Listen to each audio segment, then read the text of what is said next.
প্রথম প্রশ্নটাই হবে রব সম্পর্কে। মান রব্বুকা, ফেরেশতারা গুঁতো দিয়ে বলবে, বল তোর রব কে? আমাদের রব যেন কে? আপনি শুধু মুখে বললে হবে?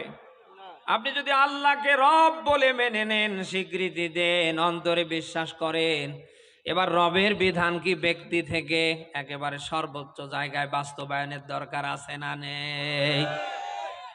আপনি শুধু মান রব্বুকা, তোর রবকে, রব্বি আল্লাহ মুখস্থ করে গেলেন, কিন্তু রবের কোনো বিধান আপনার জীবনে নেই, আপনার ব্যক্তিতে, পরিবারে, সমাজে, রাষ্ট্রের কোনো জায়গায় নেই।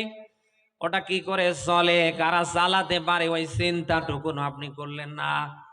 মরে যাবার পরে ফেরেশতারা যখন গুঁতো দিয়ে বলবে, আপনার জবানে কি বের হবে? 2 নম্বরে প্রশ্ন হবে অমা দিনুকা, দিন সম্পর্কে। আপনি আল্লাহর দেয়া দিন মানলেন না, যে দিন প্রতিষ্ঠার জন্য আদম নবী থেকে বিশ্ব নবী মুহাম্মদুর রাসূলুল্লাহর আশ্রম দিয়েছে, নেতৃত্ব দিয়েছে। এমন কোন নবী রাসূল বাদ ছিল না যে তার আল্লাহর দিন প্রতিষ্ঠার পক্ষে হাত না রেখেছে। বল না কেন? আল্লাহর দিন জমিনে জিন্দা করতে গিয়ে অনেক নবী রাসূলরা জীবন পর্যন্ত দিয়েছে। সেই দিন আপনার জীবনে নেই, এটা কি করে দেশে কায়েম হয়, কারা কায়েম করতে পারে, ওই পক্ষে আপনার হাত নেই। আপনি এই অবস্থায় যদি মরে যান, ফেরেশতারা যখন গুঁতো দিয়ে বলবে, বল তোর ধর্ম কি, দিন কি, আপনি কি বলতে পারবেন দিনুনা দিনুল ইসলাম? পারবেন? এত সহজ না। 3 নাম্বার প্রশ্ন হবে আমার নাবিয়ুকা, নবীজি সম্পর্কে। আওমান হাদার রসুল, বা নবীজিকে সামনে দাঁড় করানো হবে সাদা পোশাক পরিয়ে, আর দেখিয়ে দেয়া হবে, বেটা বল ওই লোকটাকে চিনিস?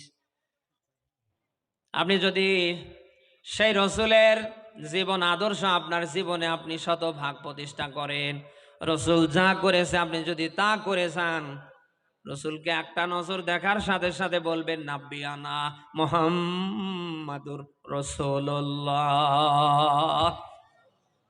90 বছর 80 বছর হায়াত মাবার পরে রসুল যা করেছে তার কোনো ধারেও আপনি নেই।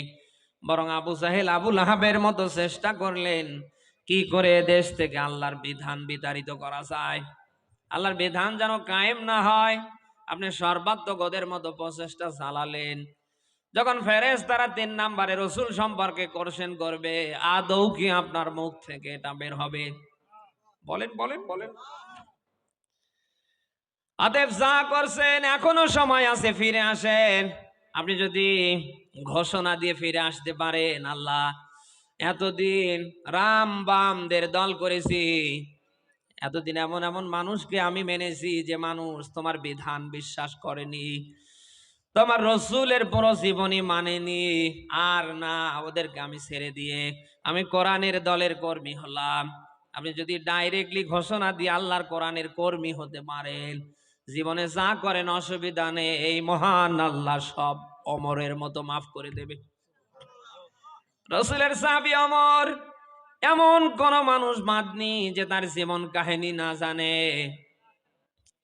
বিশ্বনবীকে হত্যা করবার মতো কাজটা হাতে নিলেন, অবশেষে তিনি কালমা পড়ে মুসলমান হলেন। হবার পরে আল্লাহর কোরআনের কাছে নিজে আসলেন, আসার পরে দ্ব্যর্থহীন কণ্ঠে ঘোষণা দিলেন, আল্লাহর কোরআন যেহেতু ওপেন, এটা যেহেতু প্রকাশ্য, এর ভেতরে যেহেতু গোপন বলতে কিছু নেই, আজ থেকে কোরআনের প্রচার হবে একেবারে ওপেনে।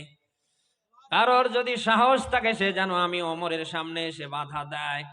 ওমর যেন এই কথাগুলি বারবার বলছিলেন, কেউ যদি তার কল্লার জায়গায় কল্লা রাখতে না চায়, সে যেন আমি ওমরের সামনে এসে কোরআনে বাধা দেয়। কারোর যদি ইচ্ছা থাকে স্ত্রীকে বিধবা করার, সন্তান সন্ততিকে ইয়াতিম করবার, সে যেন আমি ওমরের সামনে এসে আল্লাহর কোরআনে বাধা দেয়। শুনতেছেন?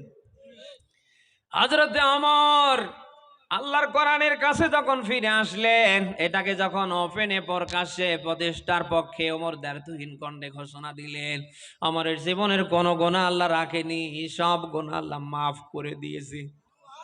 শুধু মাফ করেই শেষ না, 10 জন সাহাবী দুনিয়ায় জিন্দা থাকতে জান্নাতের সার্টিফিকেট পেয়েছে, তার ভেতরে হযরতে ওমরের নাম 2 নম্বরে এসেছে। কোরআনের অনেক আয়াত ওমরের সিদ্ধান্তের উপরে আল্লাহ নাজিল করে দিয়েছেন।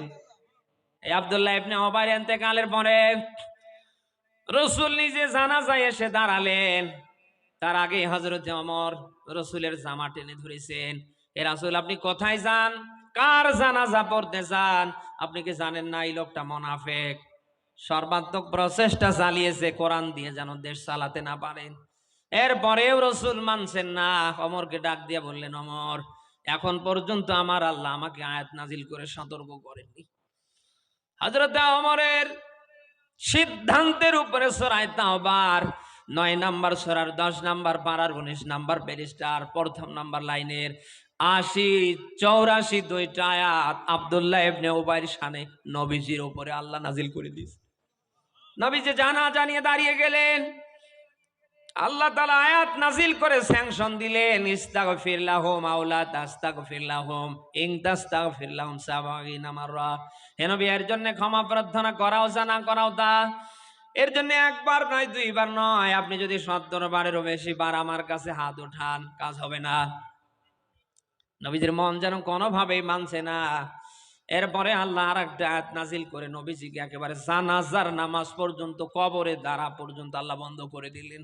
ওয়ালা তুসাল্লি আলা আহাদিম মিনহুম মাতা আবাদা ওয়ালা তাকুম আলা কবরিহি ইন্নাহুম কাফারু বিল্লাহি ওয়া রাসূলিহি ওয়া মাতু ওয়া হুম ফাসিকুন।